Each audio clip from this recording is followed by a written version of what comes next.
कल एक डेवलपमेंट हुई है जो कि बड़ी डेवलपमेंट है, और वो ये है कि भारत के वजीर आजम नरेंद्र मोदी अयोध्या गए थे और वहां पे उन्होंने कहा कि जो 22 जनवरी आ रही है अगले महीने, उसमें सारा जो मुल्क है वो दिवाली मनाए। हर शोबे की तंजीमें बनाई, पेपर वर्क किया, इसीलिए वहाँ लैंड रिफॉर्म्स भी हुई, वहाँ इंडस्ट्रियलाइजेशन हुई, एजुकेशनल सिस्टम हुआ। हमने पाकिस्तान बनने से पहले भी कुछ नहीं किया। भारत ने आबादी के लिहाज से चाइना को क्रॉस कर लिया है। भारत की आबादी 1.42 बिलियन हो गई है और चाइना इज स्टिल ऑन 1.41 उनके बिलियन पर है। इसके बारे में हर कोई उंगलियां उठा रहा है हमारे मुल्क के ऊपर। हमारी दुनिया में कोई इज्जत नाम की कोई चीज नहीं है, मुल्क मायूसी में है। लेकिन हमारा वजीर आजम कहता है 300 बार जंग करनी है। तो आउट ऑफ 140 हमारे 120 नंबर है। अफगानिस्तान के आउट ऑफ 140 138 है। ठीक है जी।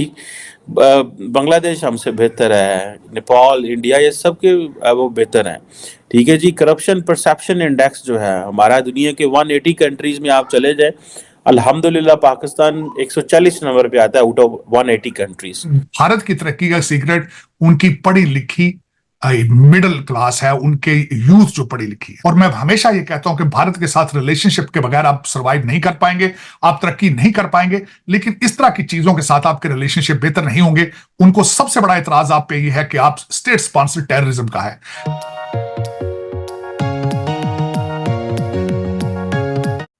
हेलो दोस्तों, स्वागत है आप सबका बीएक्स मीडिया शो लेटेस्ट में। नरेंद्र मोदी ने बोला कि 22 जनवरी को अयोध्या में राम मंदिर की इनॉग्रेशन होगी, जो कि हिंदुस्तान ने 500 साल इस बात का इंतजार कर रहा था। और सारी देश की पीएम को नरेंद्र मोदी ने इनवाइट किया। इसीलिए कल एक डेवलपमेंट हुई है जो कि बड़ी डेवलपमेंट है, और वो ये है कि भारत के वजीर आजम नरेंद्र मोदी अयोध्या गए थे और वहां पे उन्होंने कहा कि जो 22 जनवरी आ रही है अगले महीने, उसमें सारा जो मुल्क है वो दिवाली मनाए अक्रॉस द कंट्री, क्योंकि उस दिन राम टेम्पल की सेरेमनी होगी।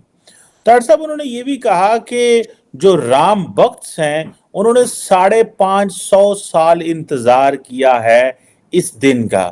अब जारी बात है, इस हवाले से बड़ी इंडिया के अंदर, क्योंकि यहाँ पे मस्जिद थी, मस्जिद गिरा के फिर ये मंदिर बन रहा है और इसकी सुप्रीम कोर्ट ने इसको वैलिडेट भी किया हुआ है। तार साहब, आप इसको कैसे देखते हैं? बल्कि फरवरी में प्राइम मिनिस्टर मोदी जो हैं वो अबू धाबी के अंदर भी एक मंदिर का इफ्तिताह करने जा रहे हैं। ये जो एंगल है भारत के वजीर आजम की पॉलिटिक्स का कि मजहब को बहुत ज्यादा कर रहे हैं, लेकिन उनको रिस्पॉन्स भी बड़ा मिल रहा है।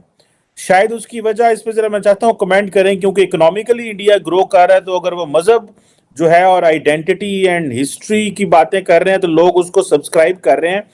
आपको ये बताना होगा कि state is not involved in any kind of terrorism. तो वो जो चाहते हैं हाफिज सईद, एक बहुत बड़ा मसला है और ये टाइमिंग बड़ी सेंसिटिव है। टाइमिंग सेंसिटिव इसलिए है कि दुनिया के ऊपर इस वक्त जो है ब्लॉक जो है चेंज हो रहे हैं थोड़े बहुत।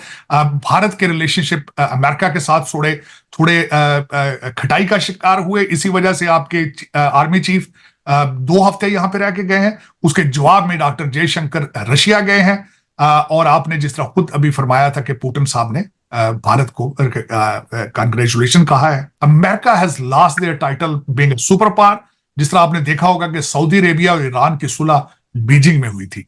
आपने देखा होगा कि यूक्रेन की बातें टर्की में होती हैं और इस वक्त गाजा की बातें सारी की सारी कतर में हो रही हैं। जो पहले चीजें कैंप डेविड में होती थी, आजकल वो कैंप डेविड में नहीं हो रही। इन्होंने दुकान बंद कर दी है, इनकी तवज्जो किसी और चीज पर है। मैं आपको हकीकतन कह सकता हूं, इस वक्त पाकिस्तान और इंडिया के अंदर सैयद ज्यादा है, सऊदी अरेबिया में सैयद कम है, क्योंकि हर दूसरा बंदा कहता है कि हम अरबियों के रिश्तेदार हैं। हालांकि आप अरबियों के रिश्तेदार किस तरह? आप तो सारे हिंदुओं, मैं बिल्कुल, आप हिंदुओं से हुए, सिख हुए या सिख हो, मैं आप खुद, मेरी अपनी जो एंसेस्ट्री है whoever from Hindus to Sikh हुए, सिखों से मुसलमान हुए, मैं जाट बरादरी से हूं, इसी तरह सारे हुए। लेकिन पता नहीं ये क्या बात है, फोबिया है। किसी को पूछे तो वो कहते नहीं जी, हर दूसरा बंदा शजरा हाथ में लेके फिर रहा है, वो सीधा हजरत अबू बकर के साथ मिलाता है या हजरत उस्मान के साथ मिलाता है। और यार इतने सैयद तो सऊदी अरेबिया में भी नहीं है। दुनिया के ज्यादातर ममालिक के अंदर इलेक्शन होने वाले हैं। उन्होंने इसका मिसाल इस तरह दी है कि दुनिया की सबसे ओल्डेस्ट डेमोक्रेसी अमेरिका, यहां भी इलेक्शन हो रहे हैं।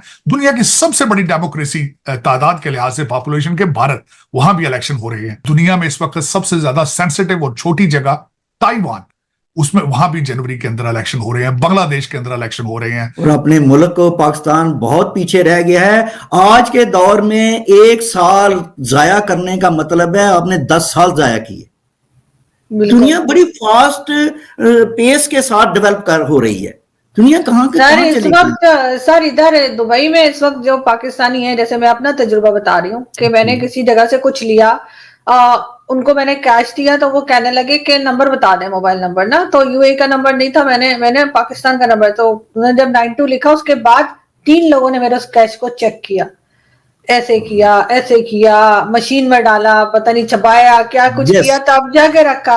और बहुत अजीब लगा मुझे, बहुत इंसल्ट फील हुई। लेकिन ये है हमारी औकात, ये है इंटरनेशनल हमारी dignity, Pakistan being a Pakistan होना।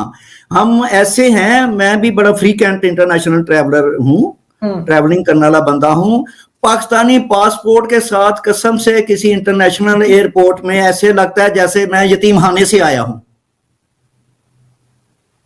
बिल्कुल यार कोई हमें ना, और फिर कहा जाए ये अल्लाह के राजों में से राज है पाकिस्तान। वो बिल्कुल आराम से थे जब तक मैंने उनको नंबर नहीं दिया, उनको कुछ अंदाजा नहीं हो रहा था, क्योंकि मैंने यहाँ पे जैसे मैं आती हूँ, मैं स्कर्ट्स वगैरह पहनती हूँ, सब पहना, कुछ उन्हें पता नहीं लगा। जैसे ही मैंने फोन नंबर दिया, उन्होंने खट कैश को पकड़ा, 3 आदमियों ने चेक किया, एटलीस्ट 3 बंदों ने चेक किया। जिसके पास कोई चोरी का कार्ड ना हो, इसके पास ये नहीं ये कैश असली है या ये कोई फेक नोट दे रही है हमें, नोट दे रही है। अच्छा मैं क्या डरी थी, मैंने कहा मैंने पाकिस्तान से खरीदे, ऐसा ना हो कि उसने मुझे कोई चूना लगा दिया।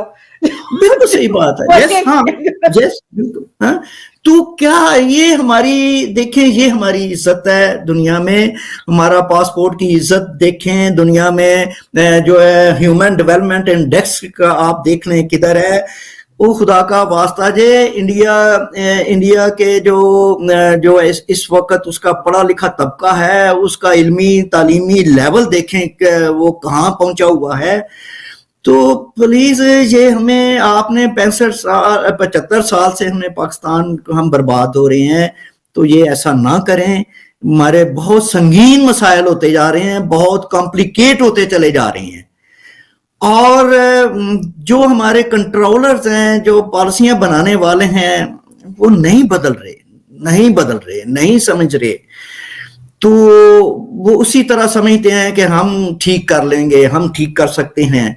और चाहे वो जो पिछले बगाड़ जाते हैं उनका मुहासबा नहीं होने देते कि भाई ये सारा कुछ बगाड़, जिसने ये बगाड़ आपके पिछले ने पैदा किया था, यार उससे सवाल ही पूछ लें हम, कौम नेशन भी ये क्या करके गए थे, ये 2018 में ये क्या किया था आपने। ये अगर आज इस एक पार्टी को खत्म किया जा रहा है, तो बात यह है कि वो जिन्होंने लाया था ये सारा कुछ, यार उससे तो पूछ ले भाई साहब क्या सोच के लाए थे इसे।